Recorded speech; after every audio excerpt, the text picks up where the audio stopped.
ये कहानी है टाइलर रेक नाम के एक ऐसे खतरनाक स्पाई एजेंट की जो बाकी एजेंटों से बिल्कुल अलग है। दुनिया के सबसे खतरनाक शहरों में घुसकर हजारों दुश्मनों की बरसती गोलियों के बीच से लोगों को जिंदा निकाल लाना ही उसका काम है। सब लोग उसे एक चलता फिरता वन मैन आर्मी मानते हैं। आज तक उसका एक भी मिशन फेल नहीं हुआ, लेकिन इस बार उसे ऐसा मिशन मिलने वाला था जहाँ से जिंदा लौटना ही उसके लिए सबसे बड़ी चुनौती बनने वाली थी। तो कहानी की शुरुआत एक सुनसान इलाके से हुई, जहाँ हमें सबसे पहले टाइलर की बॉस निकोल दिखाई गई, जो टाइलर को उसकी जिंदगी का सबसे खतरनाक मिशन सौंपने आई थी। उसने बताया कि टाइलर को बांग्लादेश के ढाका शहर में जाकर एक इंडियन ड्रग लॉर्ड के बेटे ओवी को बचाना है, जिसे कुछ दिन पहले पुलिस की वर्दी में आए किडनैपर इंडिया से उठाकर बांग्लादेश ले गए थे। मिशन पूरा होने पर उसे मुंह मांगी कीमत मिलने वाली थी, इसलिए उसने बिना देर किए इस मिशन की खोजबीन शुरू की। जल्द ही उसे पता चल गया कि ओवी को बांग्लादेश के सबसे बड़े गैंगस्टर ने किडनैप किया है, जो उसके बाप से बदला लेना चाहता है। मिशन की डिटेल्स मिलते ही टाइलर बिना एक पल गवाए बांग्लादेश पहुंच गया। वह एक डीलर का आदमी बनकर सड़क किनारे बैठकर किडनैपर्स का इंतजार करने लगा। उससे थोड़ी दूरी पर एक दाढ़ी वाला आदमी भी टाइलर के इशारे का इंतजार कर रहा था। कुछ ही देर में टाइलर को कॉल आया। फोन पर बताया गया कि उसे सामने वाली लॉन्ड्री शॉप तक जाना है, लेकिन जैसे ही वो वहां पहुंचा तभी किसी ने पीछे से उसकी कमर पर पिस्टल तान दी। इसके तुरंत बाद एक वैन उसके सामने आकर रुक गई। किडनैपर्स ने उसे काला कपड़ा पहनाया और जबरदस्ती वैन में डालकर ले जाने लगे, लेकिन उन्हें नहीं पता था कि यह सब कुछ टाइलर के प्लान का हिस्सा है। कुछ ही समय बाद टाइलर को एक सुनसान बिल्डिंग में ले जाया गया, जहां पहुंचते ही किडनैपर्स ने फिरौती के लिए उसके सिर पर पिस्तौल तान दी, पर टाइलर ने एक भी बार पलक नहीं झपकाई। उसने कहा कि पहले उसे लड़के को जिंदा देखना है, तभी वह फिरौती देगा। जब उसने देखा कि ओवी पूरी तरह सुरक्षित है, तब उसने आसपास के गार्ड और जगह का अंदाजा लगाया। तभी टाइलर फिरौती देने को तैयार हो गया। जैसे ही वे लोग उसे बाहर ले जाने लगे, तभी दाढ़ी वाले आदमी ने हमला कर दिया।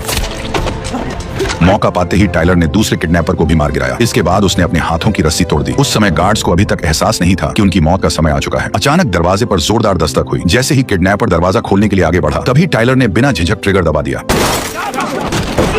कमरे के अंदर घुसते ही वह हर एक किडनैपर पर टूट पड़ा। गोलियों की आवाज ने तुरंत बाहर तैनात गार्ड्स का ध्यान खींच लिया, लेकिन वे जैसे ही हथियार उठाने गए, बाहर छिपे दाढ़ी वाले आदमी ने एक एक करके सभी को गोली मारकर ढेर कर दिया। उधर दूसरी तरफ टाइलर ने घर के अंदर बचे हुए गुंडों का सफाया शुरू कर दिया, लेकिन कुछ ही देर में उसकी गोलियां खत्म हो गईं, जिससे उसे हाथापाई पर उतरना पड़ा। टाइलर थॉर का हथौड़ा तक उठा चुका था, इसलिए ये छोटे मोटे गुंडे उसके सामने बच्चे थे। उसने पलक झपकते ही कई सारे गुंडों को धूल चटा दी। तभी बाहर से एक गुंडा तलवार लेकर उस पर टूट पड़ा, लेकिन टाइलर ने टेबल पर रखा कप उठाकर सीधे उसकी छाती पर दे मारा और वो वहीं बेहोश होकर गिर पड़ा। जैसे ही दूसरा गुंडा उठने वाला था, टाइलर ने लात मारकर टेबल से उसका सिर फोड़ दिया। पीछे से एक और गुंडा बंदूक लेकर आया, लेकिन टाइलर के सामने वह भी टिक नहीं पाया। जैसे ही उसे लगा कि अब सब खत्म हो गया, तभी पीछे से बंदूक लोड होने की आवाज आई। उसने मुड़कर देखा तो एक छोटा बच्चा बंदूक पकड़कर लोड कर रहा था, पर टेलर ने उस पर हमला नहीं किया, क्योंकि उसके अपने खुद के कुछ उसूल थे। इसलिए उसने बच्चे से बंदूक छीन ली और तुरंत उसे दूर जाने को कहा। इसके बाद टाइलर ने फौरन ओवी की बंधी रस्सियां खोल दी और उसे अपने पीछे चलने को कहा। जल्द ही टाइलर प्लान के मुताबिक ओवी को लेकर वहां से निकलने लगा। दूसरी तरफ गैंगस्टर को टाइलर के बारे में सब पता चल गया। उसने तुरंत सेना को ऑर्डर दिया कि पूरे इलाके को सील कर दिया जाए। साफ था कि उसे टाइलर का अगला कदम पता था, लेकिन सालों से एक ही काम को कर रहा टाइलर इस सब का अंदाजा पहले ही लगा चुका था। उसने ओवी को एक सुनसान फैक्ट्री तक गाड़ी से पहुंचाया। फिर उसने खुद के लिए बुलेट प्रूफ जैकेट पहना और उस पर लगे उपकरणों से निकोल से कांटेक्ट किया। इसके बाद उसने ओवी को भी एक बुलेट प्रूफ जैकेट पहना दी। आखिर में उसने एक वीडियो रिकॉर्ड करके निकोल को भेज दी। तब उसने अगला प्लान शुरू किया। टाइलर ओवे को लेकर सीधे जंगल के किनारे बहने वाली नदी की तरफ बढ़ने लगा। निकोल की टीम पहले से ही शिप तैयार की हुई थी, बस टाइलर को ओवे के साथ शिप तक पहुंचना था। लेकिन जल्द ही पूरे प्लान की धज्जियां उड़ने वाली थी। अचानक निकोल को कुछ गड़बड़ महसूस हुई। उसने टाइलर से थोड़ी देर रुकने को कहा। जब शिप में बैठे लोग टाइलर का इंतजार कर रहे थे, तभी अंदर से अचानक तेज अलार्म की आवाज गूंज उठी, जिससे माहौल एक पल में बदल गया। जैसे ही टाइलर के साथी नीचे उतरकर जांच करने पहुंचे, तभी एक नकाबपोश आदमी ने पीछे से हमला कर दिया और एक ही झटके में दोनों को मौत के घाट उतार दिया। बाहर निगरानी कर रहे दाढ़ी वाले को भी कुछ गड़बड़ लगी। उसने तुरंत स्नाइपर राइफल के स्कोप से अंदर की ओर देखा, लेकिन अगले ही पल नकाबपोश आदमी उस तक पहुंच गया और उसे भी मार गिराया।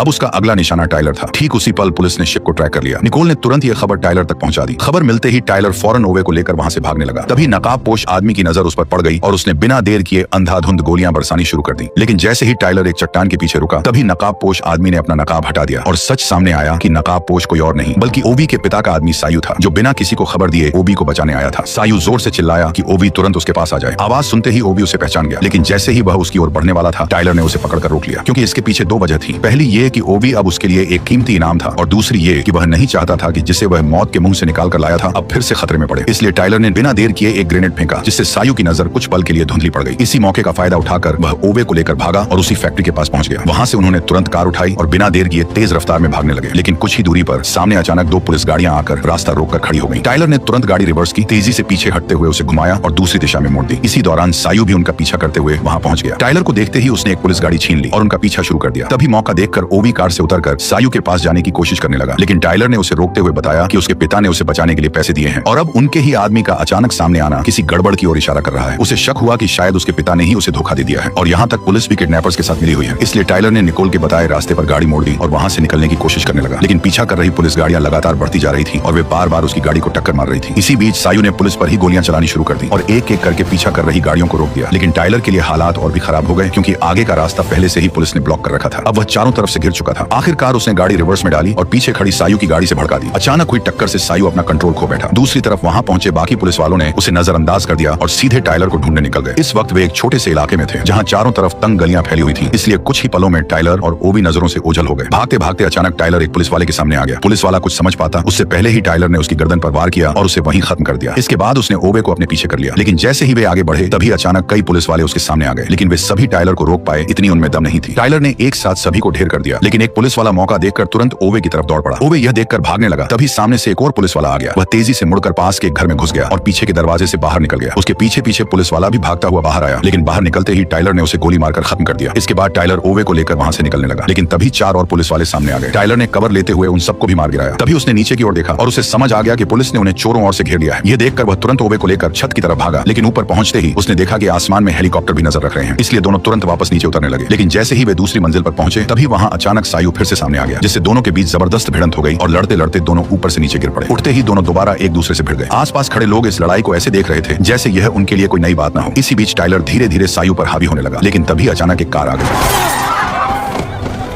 टाइलर को गिरते देख सायु तुरंत उठा और जमीन से बंदूक उठाकर टाइलर को खत्म करने के लिए आगे बढ़ने लगा। तभी उसे ओवे की चीख सुनाई दी और वह तुरंत उसकी आवाज की तरफ मुड़ गया। वहां पहुंचकर उसने देखा कि कुछ पुलिस वाले ओवे को पकड़कर ले जा रहे थे। उसने बिना देर किए उन सभी पुलिस वालों को मार गिराया और फिर ओवे को उठाकर वहां से निकलने लगा। लेकिन जैसे ही वह मोड़ तक पहुंचा तभी टाइलर ने ट्रक से उसे टक्कर मार दी। इसके बाद उसने ओवे को तुरंत ट्रक में बैठाया और फिर दोनों वहां से तेजी से निकल गए, लेकिन ऊपर उड़ रहा हेलीकॉप्टर लगातार उनका पीछा कर रहा था। जैसे ही वे पुल के नीचे पहुंचने वाले थे तभी टाइलर ने तुरंत एक फैसला लिया। उसने ओवे के साथ चलते ट्रक से छलांग लगा दी। इसके तुरंत बाद ट्रक आगे जाकर तेल के टैंकर से टकराया और जोरदार धमाके के साथ फट गया। उस धमाके से उठे धुएं ने हेलीकॉप्टर की नजर को पूरी तरह भटका दिया और इसी मौके का फायदा उठाकर टाइलर ओवे को लेकर वहां से निकल गया। जल्द ही कर्नल को पता चल गया कि वे दोनों अभी भी जिंदा हैं। ये सुनते ही गैंगस्टर ने तुरंत अपने सभी लोगों को टाइलर को मारने के लिए भेज दिया। उधर टाइलर ओवे को लेकर एक पुराने गार्ड रूम में छुपा हुआ था, जहां ओवे की मदद से उसने अपने घायल हाथ पर पट्टी बांधी। तभी उसे निकोल का फोन आया। उसने बताया कि सायु ओवी के पिता का ही आदमी है और अब उसका पिता पैसे देने से बचना चाहता है, इसलिए उसने सायु को भेजा है ताकि वह टाइलर की नाक के नीचे से ओवी को वापस ले जा सके। निकोल ने यह भी बताया कि इस मिशन में टाइलर के अलावा उसकी पूरी टीम मारी जा चुकी है, इसलिए उसने टाइलर को साफ सलाह दी कि वह ओवी को वहीं छोड़ दे ताकि वह खुद आसानी से दुश्मनों के बीच से निकल सके। लेकिन टाइलर ने साफ मना कर दिया, क्योंकि अब वो बुरी तरह फंस चुका था और केवल पैसे न मिलने की वजह से वो एक छोटे से बच्चे की जान जोखिम में नहीं डाल सकता था। टाइलर की यह बात सुनकर आखिरकार निकोल मान गई। उसने कहा कि वह 4 किलोमीटर दूर पुल के पास हेलीकॉप्टर का इंतजाम कर देगी और वहीं से उन्हें बाहर निकाला जाएगा। निकोल की बात मानकर टाइलर रात में ही वहां से निकलने लगा। उसने सड़क पर खड़ी एक कार का लॉक तोड़कर उसे खोल लिया, लेकिन जैसे ही वो गाड़ी स्टार्ट करने वाला था अचानक कुछ गुंडे उसके सामने आकर खड़े हो गए। टाइलर यह देखकर एक पल के लिए चौंक गया कि सामने हथियार थामे गुंडे असल में छोटे छोटे बच्चे थे। वह उन्हें देख ही रहा था कि अचानक उन्होंने बिना कुछ सोचे सीधे उस पर गोलियां बरसानी शुरू कर दी। टाइलर तुरंत गाड़ी के पीछे छिप गया और तुरंत कुछ स्मोक ग्रेनेड फेंक दिए, क्योंकि सामने बच्चे थे इसलिए वह उन्हें मारना नहीं चाहता था। जैसे ही वे पास आए उसने एक को कार के दरवाजे में फंसा दिया और दूसरे को दरवाजा मारकर दूर गिरा दिया। इन हथियार लिए बच्चों के सामने भी टाइलर पूरी तरह कंट्रोल में था और वह सिर्फ उन्हें रोकते हुए खुद को बचा रहा था, लेकिन बच्चों का उसे जिंदा छोड़ने का कोई इरादा नहीं था, इसलिए सबसे छोटे बच्चे ने तुरंत उस पर बंदूक तान दी। लेकिन इससे पहले कि वह गोली चला पाए टाइलर ने एक थप्पड़ मारकर बच्चे को जमीन पर पटक दिया। तभी अचानक ऊपर से सरकारी हेलीकॉप्टर पहुंच गया। ये देखकर टाइलर ने देर नहीं की और तुरंत ओवे को लेकर वहां से निकल गया। भागते भागते दोनों एक गंदे नाले में कूद गए और किसी तरह बच निकले। फिलहाल वे दोनों खतरे से बाहर थे, लेकिन कभी भी मौत उन तक पहुंच सकती थी, इसलिए टाइलर ने चाहता हुआ एक फैसला लिया। ठीक उसी समय सायु को एक कॉल आया जो टाइलर का था। टाइलर ने उसके साथ मिलकर काम करने का फैसला किया ताकि वे ओवे को शहर से बाहर निकाल सकें। जल्दी ही सायु तय जगह पर पहुंच गया। टाइलर ने उसे अपने हथियार दे दिए और हेलीकॉप्टर की लोकेशन भी बता दी, लेकिन वहां तक पहुंचने के लिए उन्हें 2 बैरिकेड पार करने थे, इसलिए टाइलर ने प्लान बनाया कि वह दुश्मनों को भटकाएगा और सायु ओवे को सुरक्षित लेकर आगे बढ़ेगा। दोनों तुरंत इस प्लान पर तैयार हो गए। कुछ ही देर में वे पहले बैरिकेड तक पहुंच गए, जहां बड़ी संख्या में सैनिक चेकिंग कर रहे थे। टाइलर ने बिना देर किए ग्रेनेड लॉन्चर उठाया और सीधे हमला कर दिया।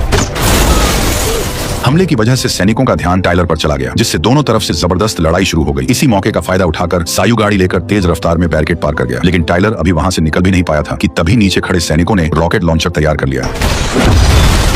दुश्मन तेजी से उसकी तरफ बढ़ रहे थे, लेकिन जो भी सामने आया टाइलर उसे तुरंत खत्म करता चला गया। ऊपर आ रहे सैनिक कुछ ही पल में ढेर होते चले गए। उसी वक्त टाइलर ने सीढ़ियों से सैनिकों की आहट सुनी और तुरंत एक ग्रेनेड निकालकर नीचे फेंक दिया। उधर सायु ओवे को लेकर दूसरे बैरिकेड तक पहुंच चुका था, लेकिन सामने भारी भीड़ और ट्रैफिक देखकर साफ था कि गाड़ी लेकर निकलना नामुमकिन है, इसलिए उसने गाड़ी छोड़कर भीड़ के बीच से निकलने का फैसला किया। वह धीरे धीरे लोगों के बीच चलते हुए आगे बढ़ने लगा, लेकिन बीच रास्ते में एक दाढ़ी वाले सैनिक की नजर उस पर पड़ गई। वह उसे पीछे से आवाज देता रहा, लेकिन सायु ने ऐसे दिखाया जैसे उसने कुछ सुना ही नहीं हो और वह लगातार आगे बढ़ता गया। जैसे ही वो भीड़ वाले इलाके से थोड़ा बाहर निकला तभी उसने पीछे मुड़कर हालात का अंदाजा लिया, क्योंकि अब पकड़े जाने पर भी निकलने का मौका था। उसने तुरंत सैनिकों की पोजीशन पर नजर दौड़ाई और दिमाग में हमला करने का पूरा प्लान बना लिया। जैसे ही ओवी ने अपने सिर से टोपी हटाई तभी अचानक सायु ने बंदूक निकालकर सैनिकों पर हमला बोल दिया। गोलियों की आवाज से चारों तरफ अफरा तफरी मच गई और सायु ओवे के साथ कार के पीछे छुप गया। सैनिक तेजी से दोनों की तरफ बढ़ने लगे। तभी सायु बाहर आया और सैनिकों को आगे बढ़ने से रोकने लगा। उसने एक एक करके कई सारे सैनिकों को मार गिराया। फिर उसने एक ग्रेनेड निकाला और सही मौके देखकर सैनिकों की ओर फेंक दिया। धमाके का फायदा उठाकर वह तेजी से वापस ओवे के पास पहुंच गया। उधर पुल पर हुए धमाके ने तुरंत कर्नल और बाकी अफसरों का ध्यान खींच लिया। उन्होंने बिना देर किए भारी हथियारों से लैस स्पेशल फोर्स को हेलीकॉप्टर से वहां भेज दिया। ये देखकर सायु ने तुरंत ओवे को गाड़ी के अंदर छुपने को कहा और खुद हेलीकॉप्टर पर अंधाधुंध फायरिंग करने लगा। लेकिन सामने से हो रही तेज गोलाबारी के सामने वह ज्यादा देर तक टिक नहीं पाया। वो सिर्फ छिप छिप कर अपनी जान बचाने की कोशिश करता रहा। एक साथ 5 सैनिक 5 बंदूकों के साथ उस पर हमला कर रहे थे, लेकिन जैसे तैसे जान बचाकर सायु एक ट्रक के पीछे छुप गया। कुछ ही देर में हेलीकॉप्टर से स्पेशल फोर्स के जवान सायु के सामने उतर आए और उसे चारों तरफ से घेर लिया। अब हालात यह थे कि सामने स्पेशल फोर्स और पीछे सैनिक थे, जिससे सायु पूरी तरह फंस चुका था। उसने तुरंत टाइलर को मदद के लिए बुलाया, लेकिन टाइलर अभी भी सैनिकों के बीच में फंसा हुआ था। तभी अचानक उसके सामने एक हथियारों से लेस गाड़ी आकर रुक गई। उसमें बैठे सैनिकों ने मशीन गन से टाइलर पर बिना रुके गोलियां चला दी। खुद को बचाने के लिए वह तुरंत पास की सब्जी मंडी में छिप गया। जल्द ही सैनिक गाड़ी से नीचे उतरकर उसे ढूंढने लगे, लेकिन तभी टाइलर ने एक फ्लैश ग्रेनेड फेंक दिया, जिससे कुछ समय के लिए उन्हें दिखना बंद हो गया। इसी मौके का फायदा उठाकर टाइलर ने उन पर हमला कर दिया। बाहर निकलते ही टाइलर ने मशीन गन पकड़े सैनिक को मार गिराया, फिर 2 ग्रेनेड गाड़ी के अंदर डालकर वहां से दूर निकल गया।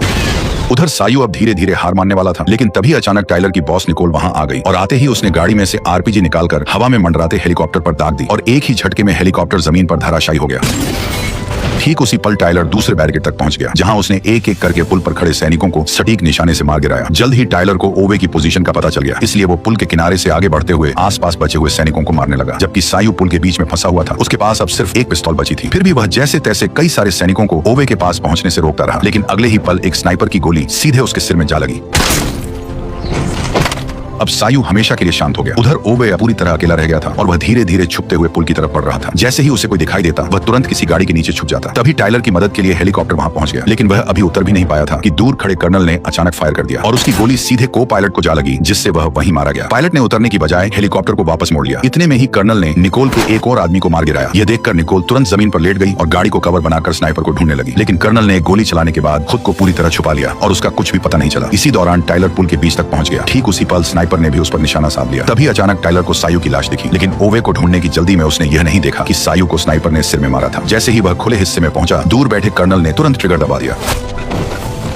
गोली लगते ही टाइलर वहीं गिर पड़ा। अब कर्नल उसे खत्म करने के लिए दूसरी गोली चलाने ही वाला था कि तभी अचानक ओवे दौड़ता हुआ आया और टाइलर के सामने खड़ा हो गया। टाइलर को खून से लथपथ देखकर ओवे की आंखों से आंसू निकल आए, क्योंकि उसके लिए टाइलर सिर्फ एक बॉडीगार्ड नहीं था, बल्कि एक पिता जैसा बन चुका था। अब वही उसका एकमात्र सहारा था। लेकिन टाइलर जानता था कि यह वक्त भावनाओं में बहने का नहीं है, इसलिए उसने दर्द सहते हुए ओवे से कहा कि वह पूरी ताकत लगाकर पुल के उस पार भाग जाए। इस दौरान कर्नल अभी भी मौके की तलाश में घात लगाए बैठा था, लेकिन तभी निकोल ने कर्नल की लोकेशन पकड़ ली। उधर टाइलर ने अपनी बची हुई ताकत जुटाकर तुरंत खड़ा हो गया, ताकि ओवे को भागने का मौका मिल सके। वह अपनी जान की बाजी लगाकर पीछे से आते सैनिकों को रोकने लगा। ठीक उसी समय पर ओवे सही सलामत निकोल के पास पहुंच गया। जब ऐसा लगा कि अब सब ठीक हो गया है, तभी उसे फिर से गोली लग गई। लेकिन इस बार जिसने गोली चलाई, उसे देखकर सब हैरान रह गए, क्योंकि वह कोई और नहीं बल्कि वही घुंघराले बालों वाला लड़का था जिसे टाइलर ने जिंदा छोड़ दिया था। गुस्से में निकोल ने बच्चे पर जवाबी हमला कर दिया, जिससे वह भाग निकला। उधर टाइलर लड़खड़ाते हुए पुल के किनारे तक पहुंचा। उसके घाव अब जानलेवा बन चुके थे और उसकी ताकत धीरे धीरे खत्म होने लगी थी। उसे सब कुछ धुंधला धुंधला दिखने लगा। तभी अचानक उसे अपने मरे हुए बेटे की झलक दिखाई दी, जिससे वो एक मिशन के दौरान बचा नहीं पाया था। उसकी यह हालत देखकर ओवे रुक नहीं सका, लेकिन इससे पहले कि वह टाइलर तक पहुंच पाता, तभी वो सीधे नदी में जा गिरा। 8 महीने बाद टाइलर की बॉस निकोल अकेले ही गैंगस्टर के इलाके में घुस गई और मौका देखकर जैसे ही आसिफ बाथरूम आया, उसने तुरंत उसका गेम बजा दिया।